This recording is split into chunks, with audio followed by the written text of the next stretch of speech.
ಬಹಳ ಕಡಿಮೆ ಸಂದರ್ಭದಲ್ಲಿ ಸರ್ಕಾರಗಳು ಏನಾದ್ರೂ ತುರ್ತಿದ್ರೆ ಈ ತರದ ವಿಶೇಷ ಅಧಿವೇಶನವನ್ನ ನಡೆಸುತ್ತೆ. ಈ ಸಂದರ್ಭದಲ್ಲಿ ಕಾಂಗ್ರೆಸ್ ಪಕ್ಷ ರಾಷ್ಟ್ರ ಮಟ್ಟದಲ್ಲೂ ಮನ್ರೇಗಾ ಕುರಿತಂತೆ ಬಹಳ ಗಂಭೀರವಾಗಿದ್ದು ಅಲ್ಲೂ ಸಭೆ ಮಾಡಿದೆ, ರಾಷ್ಟ್ರವ್ಯಾಪಿ ಹೋರಾಟವನ್ನ ನಡೆಸ್ತಾ ಇದೆ. ಕರ್ನಾಟಕದಲ್ಲೂ ಅದರ ಗಂಭೀರತೆ ಕಾಣಿಸ್ತಾ ಇದೆ. ಯಾಕೆಂದ್ರೆ ವಿಶೇಷ ಅಧಿವೇಶನವನ್ನ 5 ದಿನಗಳ ಕಾಲ ಕರೆಯಲಾಗಿದೆ.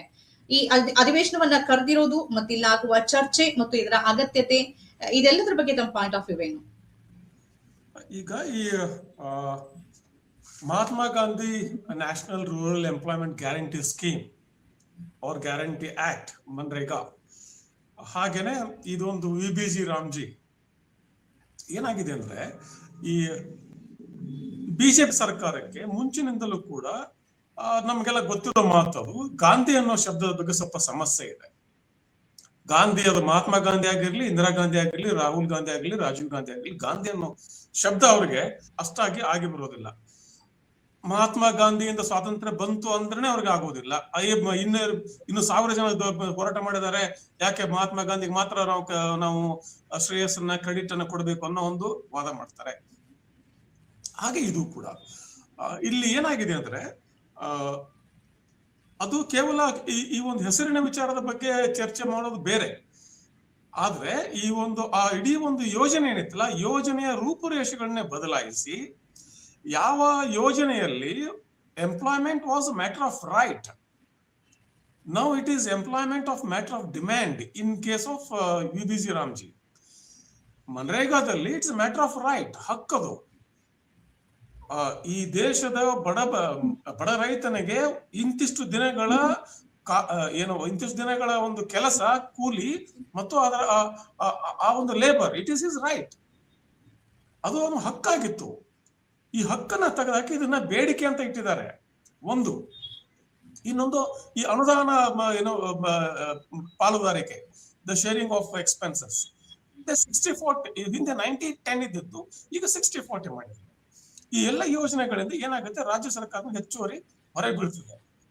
ಅದ್ರ ಜೊತೆಗೇನೆ ಈ ಗಾಂಧಿ ಅನ್ನೋ ಶಬ್ದದ ಬಗ್ಗೆ ಏನು ವಿಚಾರ ಇದೆಯಲ್ಲ, ಗಾಂಧಿ ಮಾತ್ರ ಅಲ್ಲ, ಈ ಒಂದು ರೂಪುರೇಷೆಗಳು ಕೂಡ ಬದಲಾಗಿ ಅನ್ನೋ ಒಂದು ವಿಚಾರದ ಬಗ್ಗೆ ಅಖಿಲ ಭಾರತ ಕಾಂಗ್ರೆಸ್ ಒಂದ್ 2-3 ತಿಂಗಳ ಹಿಂದೆ ಯಾವುದು ನಮ್ಮ ವಿಂಟರ್ ಸೆಷನ್ ನಡೆಯುವಾಗ, ಚಳಿಗಾಲದ ಅಧಿವೇಶನ ನಡೆಯುವಾಗಲೇ ಒಂದು ತೀರ್ಮಾನ ತಗೊಂಡಿದೆ.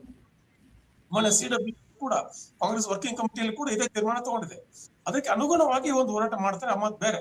ಆದ್ರೆ ಜನಕ್ಕೆ ಈ ರೀತಿ ಹೆಸರು ಬದಲಾವಣೆ ಯಾವುದೇ ಕರ್ನಾಟಕ ಈ ಒಂದು ಮನ್ರೇಗಾ ಆಗ್ಲಿ, ವಿಬಿಜಿ ರಾಮ್ಜಿ ಆಗ್ಲಿ, ಇದರ ಫಲಾನುಭವಿಗಳು ಯಾರು? ಬಡವರು, ಗ್ರಾಮೀಣ ಬಡವರು, ಬಡ ರೈತರು, ಲ್ಯಾಂಡ್ಲೆಸ್ ಅಗ್ರಿಕಲ್ಚರ್, ಲ್ಯಾಂಡ್ಲೆಸ್ ಫಾರ್ಮರ್ಸ್, ಇವರೆಲ್ಲ ಇರ್ತಾರೆ ಇದರಲ್ಲಿ. ಇವರಿಗೆ ಈ ಹೆಸರಿನ ಬದಲಾವಣೆ ಇತ್ಯಾದಿ ಅಷ್ಟಾಗಿ ಹಾಕೋದಿಲ್ಲ, ಅಪೀಲ್ ಆಗೋದಿಲ್ಲ. ಅದಕ್ಕೆ ನಾನು ಬಹಳ ಕಾಂಗ್ರೆಸ್ ಬಹುಶಃ ಇದನ್ನ ನಿಮಗೆ ನಿಮ್ಮ ಹಕ್ಕನ್ನ ಹಿಂಪಡ್ಕೊಂಡಿದ್ದಾರೆ, ನಿಮ್ಮ ಹಕ್ಕನ್ನ, ರೈತನ ಹಕ್ಕನ್ನ, ಬಡವರ ಹಕ್ಕನ್ನ ಈ ಸರ್ಕಾರ ಇದಕ್ಕೆ ಪಡೆದಿದೆ. ಹೋರಾಟ ಬಹಳ ಅರ್ಥಪೂರ್ಣ, ನಿಜ. ಗಾಂಧಿ ಮತ್ತು RSS, ಗಾಂಧಿ ಮತ್ತು ಬಿಜೆಪಿ ಅವೆಲ್ಲ ಬೇರೆ ಬೇರೆ ಜಗಳಗಳಿದಾವೆ, ಆಮತ್ ಬೇರೆ. ಅಷ್ಟಕ್ಕೂ ನೋಡಿ, ಈಗ ಕಾಂಗ್ರೆಸ್ನ ಸ್ವಲ್ಪ ಬುದ್ಧಿಮತ್ತೆ ಏನೋ ಆಗ್ಬೇಕಾಗಿದೆ ಅಂದ್ರೆ, ಈಗ ಅವರು ಹಿಂದೆ ಒಂದು 2 ವರ್ಷಗಳ ಹಿಂದೆ ಅನ್ಸುತ್ತೆ, ಸಿದ್ದರಾಮಯ್ಯ ಮುಖ್ಯಮಂತ್ರಿ ಆದಾಗ ಇಂಡಿಯಾ ಒಕ್ಕೂಟ ಅಂತ ಮಾಡಿದ್ರು. ಆ ಇಂಡಿಯಾ ಒಕ್ಕೂಟ ಮತ್ತು ಇಂಡಿಯಾ ಈ ಎರಡಕ್ಕೂ ಏನಂತಾರೆ ಒಂದು ಹೋಲಿಕೆ ಆಗಬಾರದು ಅನ್ನೋ ರೀತಿಯಲ್ಲಿ ಮಾಧ್ಯಮಗಳನ್ನು ಸೇರಿಸಿಕೊಂಡು ವಿರೋಧ ಪಕ್ಷಗಳು, ಕಾಂಗ್ರೆಸ್ನ ವಿರೋಧಿಗಳು, ಬಿಜೆಪಿ ಇತ್ಯಾದಿಗಳು ಇಂಡಿ ಒಕ್ಕೂಟ ಅನ್ನೋಕೆ ಶುರು ಮಾಡಿದ್ರು. ಅದಕ್ಕೆ ಇಂಡಿಯಾ ಅನ್ಲಿಲ್ಲ.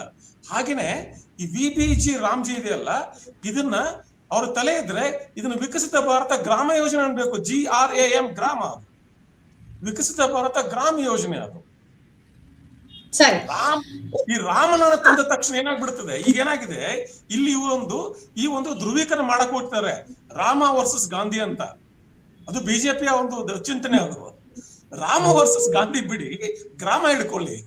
ವಿಕಸಿತ ಭಾರತ ಗ್ರಾಮ ಯೋಜನೆ ಅಂತ ಮಾತಾಡಿ, ಈ ವಿಕಸಿತ ಭಾರತ ಗ್ರಾಮ ಯೋಜನೆಯಲ್ಲಿ ವಿಕಸಿತ ಭಾರತವೇ ಇಲ್ಲ ಅಂತ ಮಾತಾಡಿ.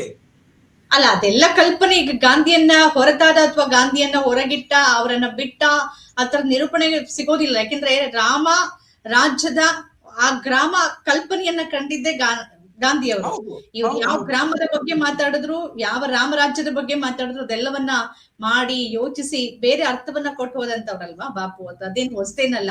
ಈಗ ನನ್ ಪ್ರಶ್ನೆ ಇರೋದು, ವಿಶೇಷ ಅಧಿವೇಶನ ಕರೆದ ಕಾರಣಕ್ಕಾಗಿ ಆಗಬಹುದಾದ ಪರಿಣಾಮಗಳೇನಿರುತ್ತೆ ಈ ಕಾಯ್ದೆನ ಹಿಂಪಡೆಯೋದಕ್ಕೆ, ಅಥವಾ ಇದರ ಮೇಲೆ ಒತ್ತಡ ಹಾಕೋದಕ್ಕೆ, ಅಥವಾ ಜನಜಾಗೃತಿ ಮೂಡಿಸೋದಕ್ಕೆ, ಯಾವೆಲ್ಲ ಅಂದ್ರೆ ಅಥವಾ ಕಾನೂನು ಹೋರಾಟವನ್ನ ಮಾಡೋದಕ್ಕೆ, ಈ ಎಲ್ಲ ಆಯಾಮದಲ್ಲಿ ಈ ವಿಶೇಷ ಅಧಿವೇಶನ ಯಾವ ರೀತಿ ಕೊಡುಗೆಯನ್ನ ನೀಡಬಹುದು ಅಂತ ಅನ್ಸುತ್ತೆ? ಅದು ಮನ್ರೇಗಾ ಆಗಿರ್ಲಿ ಅಥವಾ ಈಗಿನ ಹೊಸ ರೀತಿಯ ನಾನು ಅದಕ್ಕೆ ವಿಕಸಿತ ಭಾರತ ಗ್ರಾಮ ಯೋಜನೆ ಅಂತಾನೆ, ರಾಮ ಯೋಜನೆ ಅನ್ನೋದಿಲ್ಲ ನಾನು ಅದಕ್ಕೆ, ಅದು ಗ್ರಾಮ ಯೋಜನೆ. ಅದು ಆ ಯೋಜನೆ ಇಟ್ಕೊಂಡ್ರು ಕೂಡ ಇದು ಒಂದು ಕೇಂದ್ರ ಮತ್ತು ರಾಜ್ಯ ಸರ್ಕಾರದ ಪಾಲುದಾರಿಕೆ ಯೋಜನೆ. ಈ ಪಾಲುದಾರಿಕೆ ಯೋಜನೆಯಲ್ಲಿ ನೀವು ಏಕಪಕ್ಷೀಯವಾಗಿ ಯಾವುದೇ ತೀರ್ಮಾನ ತಗೊಳ್ಳೋದಕ್ಕೆ ಆಗುವುದಿಲ್ಲ. ಹಿಂದೆ ನಡೆದ ಅದು ಕೂಡ ಇಷ್ಟು ವರ್ಷಗಳ ಕಾಲ, ಅದರಲ್ಲೂ ಕೂಡ ಕೋವಿಡ್ ಕಾಲದಲ್ಲಿ ಎಷ್ಟು ಚೆನ್ನಾಗಿ ಕೆಲಸ ಮಾಡಿತು ಅಂದ್ರೆ ಈ ಮನ್ರೇಗಾ ಯೋಜನೆ ಅಂದ್ರೆ, ಎಕಾನಮಿ ಕುಸಿದಂಗೆ ಅಥವಾ ಈ ಒಂದು ಬಡ ಜನರಿಗೆ ತೀರಾ ಅವರು ಗತಿಗೆಟ್ಟು ಆತ್ಮಹತ್ಯೆ ಮಾಡ್ಕೊಳ್ಳಾರ್ದಂಗೆ ಕಾಪಾಡಿತ್ತು ನರೇಗಾ ಯೋಜನೆ. ಮನ್ರೇಗಾ ಯೋಜನೆ ಇಲ್ಲದೆ ಹೋಗಿದ್ರೆ ತುಂಬಾ ಕಷ್ಟ ಆಗೋದು. ಯಾಕಂದ್ರೆ ಮನ್ರೇಗಾ ಯೋಜನೆಯಲ್ಲಿ ಒಂದು ಮೆಕ್ಯಾನಿಸಮ್ ಇತ್ತು, ಡೈರೆಕ್ಟ್ ಬೆನಿಫಿಟ್ ಡಿಬಿಟಿ ಅಂತ, ಡೈರೆಕ್ಟ್ ಬೆನಿಫಿಷರಿ ಟ್ರಾನ್ಸ್ಫರ್ ಯೋಜನೆಗಳೆಲ್ಲ ಇದ್ದು, ಆ ಮೂಲಕ ಇದು ಕಾಪಾಡಿತ್ತು, ಈ ದೇಶವನ್ನ ಕಾಪಾಡಿದ್ದು. ಕೋವಿಡ್ ಅಲ್ಲಿ ವ್ಯಾಕ್ಸಿನ್ ಹೆಚ್ಚಿನ ಮಟ್ಟದಲ್ಲಿ ನರೇಗಾ ಯೋಜನೆ, ಮನ್ರೇಗಾ ಯೋಜನೆ. ಸೊ ಏನಾಗಿದೆ, ಯಾವ ಒಂದು ಯೋಜನೆಯನ್ನ ಬಿಜೆಪಿ ಮನಮೋಹನ್ ಸಿಂಗ್ ಕಾಲದಿಂದಲೂ ಕೂಡ ವಿರೋಧ ಮಾಡ್ತಾ ಬಂದಿತ್ತು. ಇದು ರೈತರನ್ನು ಸೋಮಾರಿ ಮಾಡ್ತದೆ, ನಮ್ಗೆ ಗ್ರಾಮೀಣ ಕೃಷಿ ಕೂಲಿಗಳು ಸಿಗೋದು, ವೈಫಲ್ಯಗಳ ಸ್ಮಾರಕ ಅಂತ ಕರೆದಿದ್ರು ಇದೇ ನರೇಂದ್ರ ಮೋದಿ ಅವರು ಮನ್ರೇಗಾ ಅದೆಲ್ಲ ಯೋಜನೆ. ಟೀಕೆ ಮಾಡಿದಂತ ಬಿಜೆಪಿ ಈಗ ಕಂಡುಕೊಂಡ್ಬಿಡುತ್ತಲ್ಲ, ಈಗ ಕೋವಿಡ್ ಕಾಲದಲ್ಲಿ ಇದೇ ನಮ್ಮನ್ನ ಕೈ ಹಿಡಿದಿದ್ದು ಅಂತ. ಆಕ್ಚುಲಿ ಮನ್ರೇಗಾ ಯೋಜನೆಯಲ್ಲಿ ಸರ್ಕಾರವನ್ನ ಕಾಪಾಡಿದ್ದು ಮನ್ರೇಗಾ ಯೋಜನೆ. ಈ ಕೋವಿಡ್ ಕಾಲದಲ್ಲಿ ಇಲ್ದೆ ಹೋದ್ರೆ ಅಂಡ್ರೆಸ್ಟ್ ದೊಡ್ಡ ಸಿವಿಲ್ ವಾರ್ ಆಗೋ ಪರಿಸ್ಥಿತಿ ಬರೋದು. ಯಾಕೆ ಬಡವ ಎಷ್ಟು ಹಸ್ಕೊಂಡ್ ಕೂಡ್ತಾನೆ, ಆಮೇಲೆ ಕ್ರಾಂತಿ ಆಗ್ಬಿಡ್ತದೆ. ಅದೆಲ್ಲವನ್ನ ತಡೆದಿದ್ದು ಮನ್ರೇಗಾ ಯೋಜನೆ. ಈ ಒಂದು ಸಕ್ಸಸ್ ಅನ್ನ ತಡೆಯಕ್ಕಾಗೋದಿಲ್ಲ. ಮನ್ರೇಗಾ ಯೋಜನೆ ಹೆಂಗ್ ಒಪ್ಕೊಂಡ್ಬಿಡೋಣ, ಅದಕ್ಕೆ ರಾಮನನ್ನು ಸೇರ್ಸೋಣ, ಅದಕ್ಕೆ ವಿಬಿಜಿ ರಾಮ್ಜಿ ಮಾಡೋಣ. ಹಾಗೇನೆ ರಾಜ್ಯ ಸರ್ಕಾರಗಳಿಗೆ ಹೆಚ್ಚುವರಿ ಹೊರೆ ಕೊಡೋಣ. 10% ರಾಜ್ಯ ಸರ್ಕಾರದ ಪಾಲಿದ್ದನ್ನ 40% ಮಾಡಿದ್ರು. ಆ 40% ಹೆಚ್ಚುವರಿ ಯಾವ ರೂಪದಲ್ಲಿ ಬರ್ತದೆ ನಮಗೆ? ಸೆಂಟ್ರಲ್ ಪೂಲ್ ಇಂದ ಬರ್ತದ, ಫೈನಾನ್ಷಿಯಲ್ ಡೆವಲ್ಯೂಷನ್ ಆ ಮೂಲಕ ಬರ್ತದ, ಅದನ್ನು ಕಡಿಮೆ ಮಾಡಿದ್ದಾರೆ. GST ಪಾಲು ಕೊಡ್ತಾ ಇಲ್ಲ, ಮತ್ತೆ ಹೆಚ್ಚುವರಿ ಖರ್ಚುಗಳನ್ನ ಹೇಳ್ತಾರೆ. ಹೇಗೆ ಸರಿ ತೂಗಿಸ್ಕೊಡೋದು? ಹೀಗಿರುವಾಗ ಒಂದು ರಾಜ್ಯದ ವಿಧಾನಸಭೆ, ಒಂದು ಶಾಸನ ಸಭೆ ಕರೆದು ಅಲ್ಲಿ ಒಂದು ಈ ತರದ ಒಂದು ಠರಾವು ಪಾಸ್ ಮಾಡಿಬಿಟ್ರೆ ಅದಕ್ಕೊಂದು ಕಾನೂನಾತ್ಮಕ ಮತ್ತು ಸಂಸದೀಯ ಬೆಲೆ ಇರ್ತದೆ. ಸಂಸದೀಯ ಬೆಲೆ ಅದನ್ನ ಇಗ್ನೋರ್ ಮಾಡಕ್ ಆಗೋದಿಲ್ಲ. It is not political speech. ನಾಳೆ ಸಿದ್ದರಾಮಯ್ಯ ಯಾರೊಂದು ರ್ಯಾಲಿಯಲ್ಲಿ ಮಾತಾಡೋದಲ್ಲ. ಕರೆಕ್ಟ್. ಆದ್ರೆ ಕಾಂಗ್ರೆಸ್ನ ಈ ನಿಲುವು ಅಂದ್ರೆ ಇಲ್ಲಿ ತನಕ ಅದರ ಹೋರಾಟ, ಅದರ ವಿಚಾರ ಎಲ್ಲವನ್ನ ನೋಡ್ಕೊಂಡ್ ಬಂದ್ರೆ ಮನ್ರೇಗಾ ವಿಚಾರದಲ್ಲಿ ಅತ್ಯಂತ ಗಂಭೀರವಾಗಿದೆ. ಅದರ ಒಂದು ಭಾಗನೇ ಈ ಹೋರಾಟ ಮತ್ತು ಅಧಿವೇಶನ ಅಂತ ಅನ್ಸತ್ತ ಈ ವಿಚಾರದಲ್ಲಿ? ಗೊತ್ತಾಗ್ಲಿಲ್ಲ ನನಗೆ. ಅಂದ್ರೆ ನಿಮ್ಗೆ ಒಂದ್ ತೀರ್ಮಾನ ತಗೊಂಡ್ರು ಮನ್ರೇಗಾ ವಿಚಾರದಲ್ಲಿ, ನಾವು ಅದನ್ನ ವಾಪಸ್ ಪಡೆಯೋದಕ್ಕೆ ಬೇಕಾದ ಎಲ್ಲಾ ರೀತಿಯ ಹೋರಾಟವನ್ನ ಮಾಡಬೇಕು ಅಂತ. ಕೆಲವು ವಿಚಾರಗಳಲ್ಲಿ ಗಂಭೀರತೆ ಇರೋದಿಲ್ಲ. ಒಂದು ವಿಚಾರವನ್ನ ಪ್ರೆಸ್ ಮೀಟ್ ಮಾಡ್ತಾರೆ ಅಥವಾ ಅಲ್ಲಿಗೆ ಬಿಟ್ಟು ಹೋಗ್ತಾರೆ. ಆದ್ರೆ ಈ ವಿಚಾರದಲ್ಲಿ ಕಾಂಗ್ರೆಸ್ ಪಕ್ಷ ಅತ್ಯಂತ ಗಂಭೀರವಾಗಿದೆಯಾ? ಈ ವಿಚಾರವನ್ನ ಜನರ ಎದುರು ತಗೊಂಡು ಕಾನೂನಾತ್ಮಕ ಹೋರಾಟ ಮತ್ತೆ ಅದನ್ನ ವಾಪಸ್ ಪಡೆಯೋಕೆ ಬೇಕಾದಂತ ಒತ್ತಡ ಹೇರೋ ನಿಟ್ಟಿನಲ್ಲಿ ಈ ಅಧಿವೇಶನ ಹಾಗೆ ಕಾಣಿಸುತ್ತೆ ತಮ್ಗೆ? ಸದ್ಯದ ಮಟ್ಟಿಗೆ ಹೊರನೋಟಕ್ಕೆ ನನಗೆ ಅಷ್ಟು ಗಂಭೀರ, ಅಷ್ಟು ಅದಕ್ಕೆ ಇರ್ಬೇಕಾದ ಗಂಭೀರ ನಾನು ಕಾಣೋದಿಲ್ಲ. ಇನ್ನೊಂದು ಕರ್ನಾಟಕದ ಮಟ್ಟಿಗೆ ಹೇಳ್ಬೇಕಾದ್ರೆ ಈ ಒಂದು ವಿಶೇಷ ಅಧಿವೇಶನ ಖರ್ಗೆ ಅವರು ಮೊನ್ನೆ ಗುಲ್ಬರ್ಗದಲ್ಲಿ ಮಾಡಿದ ಭಾಷಣದ ನಂತರ ತೀರ್ಮಾನ ಬಂದಿದೆ. ಖರ್ಗೆ ಅವರ ಗುಲ್ಬರ್ಗ ಏನ್ ಹೇಳಿದ್ರು, ಹೈದರಾಬಾದ್ ಕರ್ನಾಟಕ ಯೋಜನೆಗಳನ್ನ ಉದ್ಘಾಟನೆ ಮಾಡೋ ಕಾಲದಲ್ಲಿ ನೀವು ಈ ಕರ್ನಾಟಕದ ಬಗ್ಗೆ ನೀವು ಮಾತಾಡ್ತಾ ಇಲ್ಲ, ನೀವು ಮಹಾತ್ಮ ಗಾಂಧಿ ನರೇಗಾ ಯೋಜನೆ ಬಗ್ಗೆ ನೀವು ಹೋರಾಟ ಮಾಡ್ತಾ ಇಲ್ಲ, ನೀವು ಯಾಕಂದ್ರೆ ಯಾವ ಹಿನ್ನೆಲೆಯಲ್ಲಿ ಹೇಳಿದ್ರು, ನೀವು ಕೇವಲ ಮಾತಾಡ್ತಿದ್ರಿ. ಕಳೆದ ಗುರುವಾರ ನಡೆದ ಸಂಪುಟ ಸಭೆಯಲ್ಲೇನೆ ಇದ್ರ ಬಗ್ಗೆ ತೀರ್ಮಾನ ತಗೊಂಡಿದ್ರು. 2 ದಿನ ಅಂತ ಹೇಳಿದ್ರು. ವಿಶೇಷ ಅಧಿವೇಶನ 3 ಹಂತದ ಹೋರಾಟ, ಒಂದು ನ್ಯಾಯಾಲಯದಲ್ಲಿ, ಇನ್ನೊಂದು ವಿಶೇಷ ಅಧಿವೇಶನ, ಇನ್ನೊಂದು ಜನರ ಎದುರಿಗೆ ಅಂತ ತೀರ್ಮಾನ ತಗೊಂಡಿದ್ರು. ಅದು ಡೇಟ್ ಅನೌನ್ಸ್ ಮತ್ತೆ 5 ದಿನ ಅಂತ ಇವತ್ತು ಹೇಳ್ತಾ ಇದ್ದಾರೆ. I stand corrected. I did not no that. Anyways, but ಆದ್ರೆ ಕಾಂಗ್ರೆಸ್ಗೆ ಇದು ಮಾತ್ರ ಅಲ್ಲ, ಏನಾಗಿದೆ, ರಾಜ್ಯ ಕಾಂಗ್ರೆಸ್ ಮತ್ತು ರಾಷ್ಟ್ರೀಯ ಕಾಂಗ್ರೆಸ್ಸಿನ CWC ಮತ್ತು ಕೇಂದ್ರದ ಒಂದು ನಾಯಕತ್ವ ಏನು ತೀರ್ಮಾನ ತಗೊಳ್ತದೆ, ಈ ಎರಡರ ಮಧ್ಯೆ ಬಹಳ ಡಿಸ್ಕನೆಕ್ಟ್ ಇದೆ, ಬಹಳ ವ್ಯತ್ಯಾಸಗಳಿದಾವೆ. ರಾಹುಲ್ ಗಾಂಧಿ ಅಲ್ಲಿ ವೋಟ್ ಚೋರಿ ಮತಗಳತನ ಹೋರಾಟ ಮಾಡ್ತಾರೆ, ಇಲ್ಲಿ ಕಾಂಗ್ರೆಸ್ ರಾಜನ್ನ ವೋಟ್ಗಳ ಮತಗಳತನ ಆಗೇ ಇಲ್ಲ, ಅದನ್ನ ಆ ಸರ್ಕಾರ ನಮ್ದೇ ಇತ್ತು ಅನ್ನೋ ಒಂದು ವಿರುದ್ಧ ಮಾತಾಡ್ತಾರೆ. ಅಲ್ಲಿ ಅನೇಕ ವಿಚಾರಗಳ ಬಗ್ಗೆ ಇದೇ ವಿಚಾರನೆ ಈ ಮನ್ರೇಗಾ ಬಗ್ಗೆ ರಾಹುಲ್ ಗಾಂಧಿ ಜನಾಂದೋಲನ ಮಾಡ್ಬೇಕು ಅಂತ ಹೇಳ್ತಾರೆ. ಇಲ್ಲಿ ಆ ಬಗ್ಗೆ ಚರ್ಚೆನೇ ಇಲ್ಲ. ಈಗ ಅಧಿವೇಶನ ಮಾಡ್ತಿದ್ರೆ ಒಂದು ಸರಿ ವೆಲ್ಕಮ್, ಬಟ್ ಆ ಚರ್ಚೆ ಕೂಡ ನಡೀಲಿಲ್ಲ ಇಲ್ಲಿವರೆಗೂ. ಆ ಚರ್ಚೆ ಆಗ್ಬೇಕಂದ್ರೆ ಮನ್ರೇಗಾ ಬಗ್ಗೆ ಯಾರು ಬಂದು ಪ್ರೆಸ್ ಕಾನ್ಫರೆನ್ಸ್ ಅಲ್ಲಿ ಮಾತಾಡಿಲ್ಲ. ನಿಮ್ ಅಧಿವೇಶನ ಮಾತಾಡಿ, ಅದಕ್ಕಿಂತ ಮುಂಚೆ ಒಂದು ಪ್ರೆಸ್ ಕಾನ್ಫರೆನ್ಸ್ ಆಗ್ಲಿ ಯಾವ್ದೋ ಒಂದು ಹೇಳಿಕೆ ಇಲ್ವೇ ಇಲ್ಲ. ಅದು ಈಗ ರಾಜ್ಯ ಬಿಜೆಪಿ ನಾಯಕರು, ಇಲ್ಲಿನ ಶಾಸಕರುಗಳು ಒತ್ತಡಕ್ಕೆ ಸಿಲುಕಲಿದ್ದಾರೆ. ಯಾಕೆಂದ್ರೆ ಸದನದ ಒಳಗೆ ಎಲ್ಲದಕ್ಕೂ ಉತ್ತರ ಕೊಡ್ಬೇಕಾಗತ್ತೆ, ಸಮರ್ಥನೆ ಮಾಡ್ಕೊಳ್ಬೇಕಾಗತ್ತೆ. ಅದು ಗಾಂಧಿಯವರ ಹೆಸರನ್ನ ತೆಗೆದಿರ್ಬೋದು, ಅಧಿಕಾರ ವಿಕೇಂದ್ರೀಕರಣ, ಅಥವಾ ರಾಜ್ಯಗಳ ಮೇಲೆ ಹೆಚ್ಚಿನ ತೆರಿಗೆ ಇರ್ಬೋದು, ಅಥವಾ ಗ್ರಾಮ ಪಂಚಾಯತ್ನ ಅಧಿಕಾರ ವ್ಯಾಪ್ತಿಯನ್ನ ಕಿತ್ಕೊಂಡಿದ್ದಿರ್ಬೋದು. ಇದೆಲ್ಲದಕ್ಕೆ ಸದನದ ಒಳಗೆ ಉತ್ತರಿಸಬೇಕಾದಂತ ಅನಿವಾರ್ಯತೆ ಇರೋದ್ರಿಂದ ಒತ್ತಡ ಹೆಚ್ಚಾಗುತ್ತೆ. ಇದ್ರ ಬಗ್ಗೆ ಏನ್ ಅನ್ಸುತ್ತೆ ತಮ್ಗೆ? ಒತ್ತಡ ಹೆಚ್ಚಾಗುತ್ತೆ ಮಂಜುನಾಥ್, ಡೆಫಿನೆಟ್ಲಿ ಒತ್ತಡ ಹೆಚ್ಚಾಗುತ್ತೆ. ಈ ಸದನದಲ್ಲಿ ಉತ್ತರ ಕೊಡದೇ ಇರ್ಲಿ. ಸದನದಲ್ಲಿ ಕಾಂಗ್ರೆಸ್ ಆಗ್ಲಿ ಬಿಜೆಪಿ ಆಗ್ಲಿ ಆ ಎಲ್ಲ ಶಾಸಕರ ಮೊದಲ ಆದ್ಯತೆ ಕರ್ನಾಟಕ. ಬಿಜೆಪಿ ಶಾಸಕರ ಆದ್ಯತೆ ಕೇಂದ್ರ ಸರ್ಕಾರ ಅಲ್ಲ. ಅವರ at least on paper in principle ಸೈದ್ಧಾಂತಿಕವಾಗಿ ಅವರ ಆದ್ಯತೆ ಕರ್ನಾಟಕ ಆಗಿರ್ಬೇಕಾಗ್ತದೆ. ಕರ್ನಾಟಕದ ಮೇಲೆ ಹೆಚ್ಚುವರಿ ಹಣಕಾಸು ಹೊರೆ ಬೀಳ್ತಿದೆ ಅಂದ ತಕ್ಷಣ ನಾವು ಮೋದಿಯವರು ಮಾಡಿದ್ದೆಲ್ಲ ಸರಿ ಅಂತ ಹೇಳಕ್ ಆಗುದಿಲ್ಲ. ಹಾಗೆ ಹೇಳಿದ್ರೆ ಅವರು ಸಿಕ್ಕಾಕೋತಾರ ಮಾತುಗಳಲ್ಲಿ. ಯಾಕಂದ್ರೆ ಹೆಚ್ಚುವರಿ ಮಾಡೋದ. ಈಗಾಗ್ಲೇ ಜೋಶಿ ಅವರು ಹೇಳಿದ್ದಾರೆ, ತಪ್ಪು ಸಂದೇಶ ಹೋದ್ರೆ ನಾವು ಕಾನೂನು ಹೋರಾಟ ಮಾಡ್ತೀವಿ ಅಂತ ಒಂದು ರೀತಿ ಎಚ್ಚರಿಕೆ ರೀತಿಯಲ್ಲಿ ಕೇಂದ್ರ ಸಚಿವ ಪ್ರಹ್ಲಾದ್ ಜೋಶಿ ಮಾತಾಡಿದ್ದಾರೆ.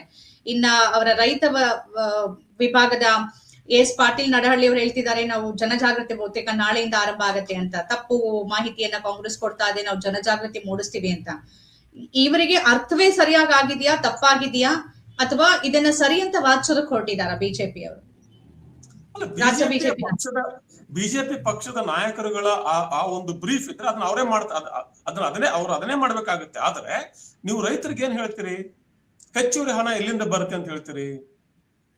90% ಏನು ಕೇಂದ್ರ ಸರ್ಕಾರ ಕೊಡ್ತಿದ್ವಿ, ಈಗ 60% ಮಾತ್ರ ಕೊಡ್ತೀವಿ ಅಂತ ಹೇಳ್ತೀರಾ? ರಾಜ್ಯ ಕೊಡ್ಲಿ, ನಾವು ಭ್ರಷ್ಟಾಚಾರ ತಡಿತಾ ಇದೀವಿ, ನಾವು ಡಿಜಿಟಲೀಕರಣ ಮಾಡ್ತಾ ಇದೀವಿ. ಡಿಬಿಟಿ ಎಲ್ಲಿ ಭ್ರಷ್ಟಾಚಾರ? ಡೈರೆಕ್ಟ್ ಬೆನಿಫಿಷಿಯರಿ ಟ್ರಾನ್ಸ್ಫರ್ ಇರುವಾಗ ಅಕೌಂಟ್ ಹಣ ಬರೋದು ಎಲ್ಲಿ ಭ್ರಷ್ಟಾಚಾರ? ಮುಂಚೆ ಇರೋದಕ್ಕೆ ಮಾತಾಡೋಣ ಅದನ್ನ. ಎಲ್ಲಿ ಭ್ರಷ್ಟಾಚಾರ ತಡಿಬೇಕಂದ್ರೆ ನೋಡ್ರಿ, ಈಗ when there is a project there will be some corruption. ನೀವು ಜೀರೋ ಕರಪ್ಷನ್ ಮಾಡ್ಬೇಕು, ಜೀರೋ ಪ್ರಾಜೆಕ್ಟ್ ಮಾಡ್ಬೇಕಾಗುತ್ತೆ, ಯೋಜನೆ ರದ್ದು ಮಾಡ್ಬೇಕಾಗ್ತದೆ. ಈಗ ಈ ಕರಪ್ಷನ್ ಇದ್ದೇ ಇರ್ತದೆ. ನಿಮ್ಮ ಯೋಜನೆಗಳಲ್ಲಿ ಕರಪ್ಷನ್ ಇಲ್ವಾ? ಈ ಮೋದಿ ಸರ್ಕಾರ ಮಾಡಿದ ಯೋಜನೆಗಳಲ್ಲಿ ಕರಪ್ಷನ್ ಇಲ್ವಾ? ಎಲ್ಲ ಕಡೆ ಇರ್ತದೆ. ಆದ್ರೆ ಕರಪ್ಷನ್ ತಡೆಯೋದಕ್ಕೆ ಅನೇಕ ಮಾರ್ಗೋಪಾಯಗಳಿದಾವೆ. ಕರಪ್ಷನ್ ತಡೆಯೋದಕ್ಕೆ ನಾನು ಯೋಜನೆ ರದ್ದು ಮಾಡ್ತೇನೆ ಅಂದ್ರೆ ಅವ್ರು ಉಪವಾಸ ಸಾಯಿರಿ ಅಂತ ಹೇಳ್ತಾರೆ ರೈತರಿಗೆ. ಅಲ್ಲ, ಅವ್ರ ವಾದ ಏನಿದೆ ಅಂದ್ರೆ, ನಾವು ಯೋಜನೆಯನ್ನ ಇನ್ನಷ್ಟು ಬಲಪಡಿಸಿದೀವಿ, 100 ದಿನಗಳಿದ್ದ 125 ದಿನ ಮಾಡಿದೀವಿ, ಬೇರೆ ಬೇರೆ. ಆ 120 ದಿನ ಹಕ್ಕು ಅಲ್ಲ ಅದು. It is based on demand based. It is not right. ಮತ್ತೆ ಡಿಮ್ಯಾಂಡ್ ರೇಸ್ ಮಾಡ್ಬೇಕಾದವರು ಯಾರು? ಯಾವ ಆಧಾರದ ಮೇಲೆ ಮಾಡ್ತಾರೆ? 125 ಡೇಸ್ ಆಯ್ತು, but who is going to bear the cost?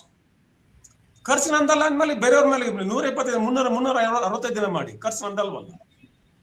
So anyways these are all, ಇವೆಲ್ಲ ಡಿಸ್ಕಷನ್ ಆಗತ್ತೆ ಒನ್ ವಾರ ಅದ.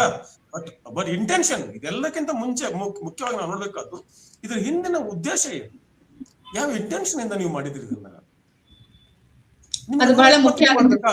125 150 ಮಾಡಿ, 200 ಮಾಡಿ. ಆದ್ರೆ ಯಾಕೆ 60-40 90-10% ತೆಗೆದು 60-40 ಯಾಕೆ ಮಾಡಿದ್ರಿ? 60-40 ಮಾಡೋದ್ರೆ ಹೆಚ್ಚುವರಿ ಏನು ಆದಾಯದ ಮೂಲಗಳು ಎಲ್ಲಿ ಕೊಟ್ಟಿದ್ರಿ ನೀವು? ರಾಜ್ಯಗಳಿಗೆ ಹೆಚ್ಚುವರಿ ಹಣಕಾಸು ಮೂಲಗಳು ಎಲ್ಲಿ ಕೊಟ್ಟಿದ್ದೀರಿ? ಅದನ್ನಾದ್ರೂ ಕೊಡಬೇಕು, ಇದು ಕೊಡಲ್ಲ. ಆಮೇಲೆ ಏನಿದೆ ವಿಚಿತ್ರ, Mahatma Gandhi national employment guarantee scheme ಏನ್ ತಪ್ಪಿದೆ ಇದರಲ್ಲಿ?